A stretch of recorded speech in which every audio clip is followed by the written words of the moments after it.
श्रावण मास महात्म्य के पहले अध्याय में शौनक जी द्वारा श्रावण मास महात्म्य को सुनने का आग्रह तथा सूत जी द्वारा श्रोताओं में होने वाले 12 गुणों के बारे में वर्णन है।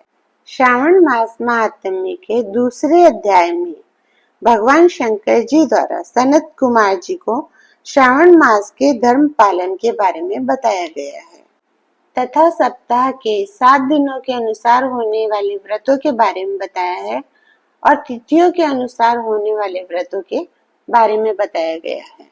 श्रावण मास महात्म्य का तीसरा अध्याय नक्त व्रत और मौन व्रत का फल के बारे में है। इस अध्याय में श्रावण मास में नक्त व्रत और मौन व्रत के महत्व और उसके फल का वर्णन किया गया है।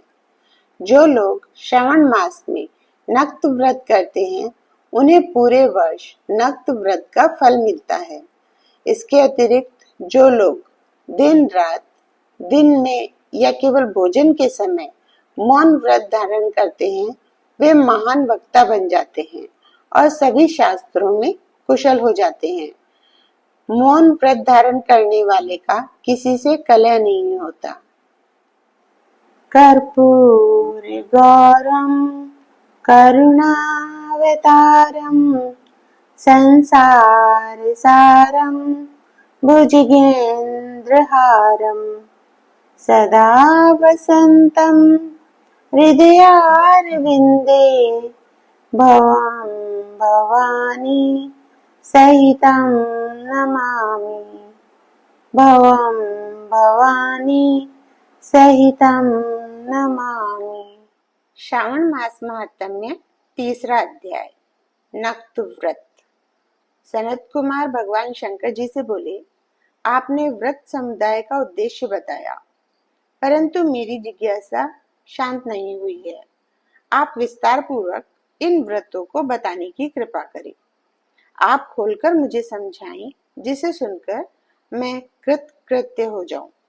सनत कुमार जी की प्रार्थना पर भगवान महादेव जी बोले, जो भक्त श्रावण मास को नक्त व्रत कर व्यतीत करता है वह संपूर्ण वर्ष इस नक्त व्रत का फल भोगता रहता है।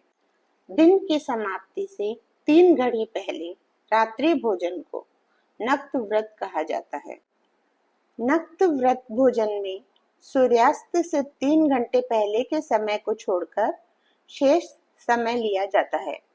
सूर्यास्त से पहले के 3 घंटों को संध्या काल कहा जाता है। संध्या काल में आहार, मैथुन, निद्रा और स्वाध्याय करना वर्जित है। अब मैं तुम्हें गृहस्थ एवं सन्यासी के भेद से नक्त भोजन की 2 प्रकार की व्यवस्था बताता हूँ।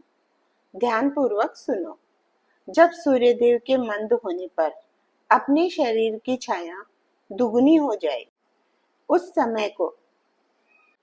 समय को सन्यासी के लिए नक्त भोजन व्रत कहा है। शास्त्रों में गृहस्थ के लिए नक्षत्र के उदय होने पर रात्रि भोजन करने को नक्त भोजन व्रत कहा है। शास्त्रों में सन्यासियों के लिए रात्रि काल में भोजन निषिद्ध हो जाने से दिन के अष्टम भाग में भोजन करना बताया है। गृहस्थी को विधि द्वारा रात्रि में नक्त व्रत का भोजन करना चाहिए। सन्यासी, विधवा तथा विधुर को सूर्यास्त से पहले ही भोजन करने का विधान है। पुत्रवान, आश्रयहीन तथा स्त्री विहीन पुत्रवान विधुर को रात्रि में भोजन करना निषिद्ध है। श्रावण मास में नक्त व्रत करने वाले प्राणी उत्तम गति को प्राप्त होते हैं। श्रावण मास के प्रारंभ होने पर प्रतिप्रदा तिथि में प्रातः काल मनुष्य यह प्रतिज्ञा करे कि मैं पूरे श्रावण मास में ब्रह्मचर्य का पालन करूंगा तथा प्रतिदिन प्रातः स्नान करूंगा। नक्त व्रत, रात्रि शयन तथा अन्य प्राणियों पर दया भाव रखूंगा।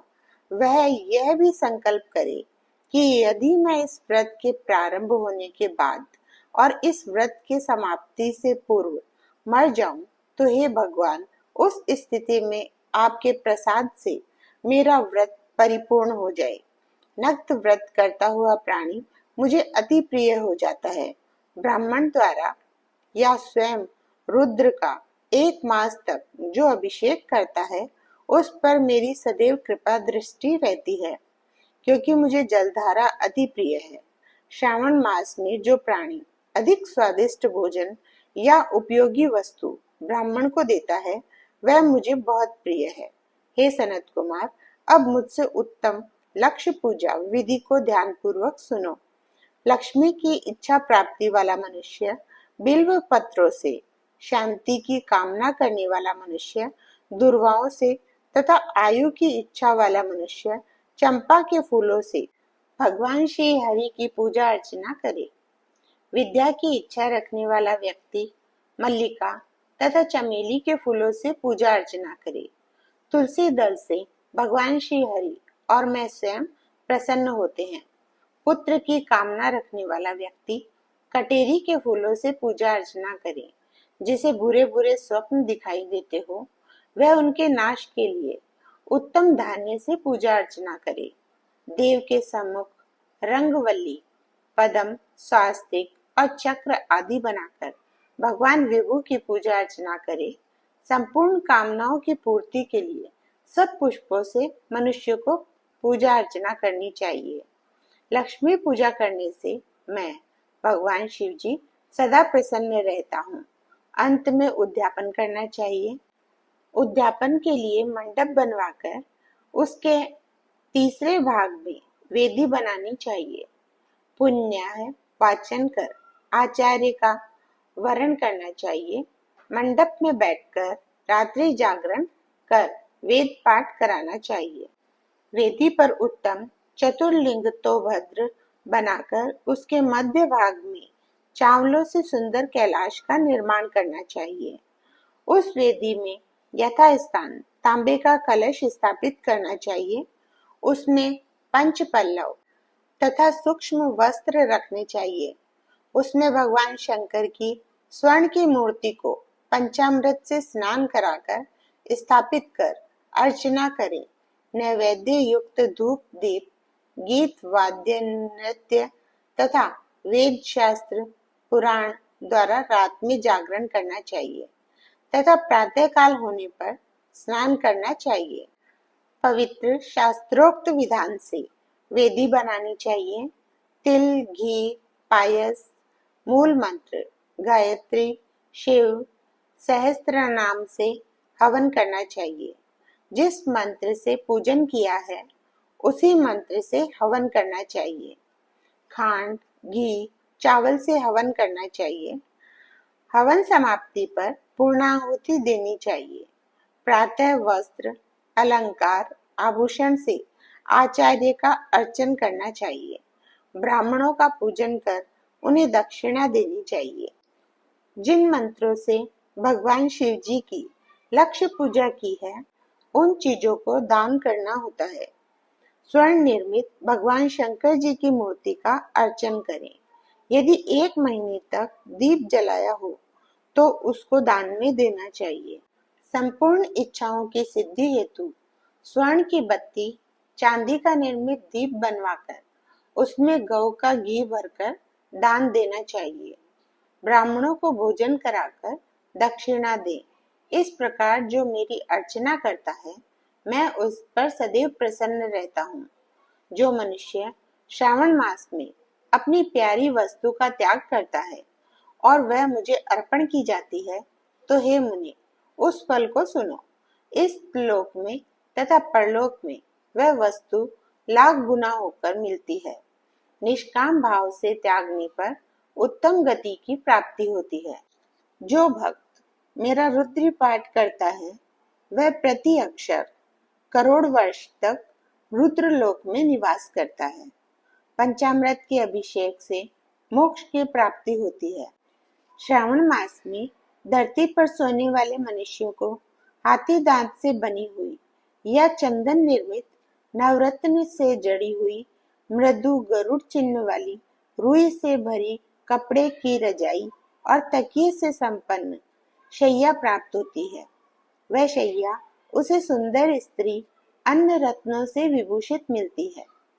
श्रावण मास में जो आदमी ब्रह्मचर्य का पालन करता है उसका वीर्य अत्यधिक पुष्ट हो जाता है। तेजस्विता, बल, शरीर, दृढ़ता और धर्म कार्य में समस्त उपकारी चीजें उसे मिल जाती है। जो आदमी इस मास में मौन व्रत धारण करता है वह श्रेष्ठ वक्ता हो जाता है। मौन व्रत दिन रात, दिन या रात या भोजन के समय रखा जा सकता है। मौन व्रत में यदि मनुष्य घंटा तथा पुस्तकें दान करता है तो उसको सब शास्त्रों की जानकारी स्वयं प्राप्त हो जाती है।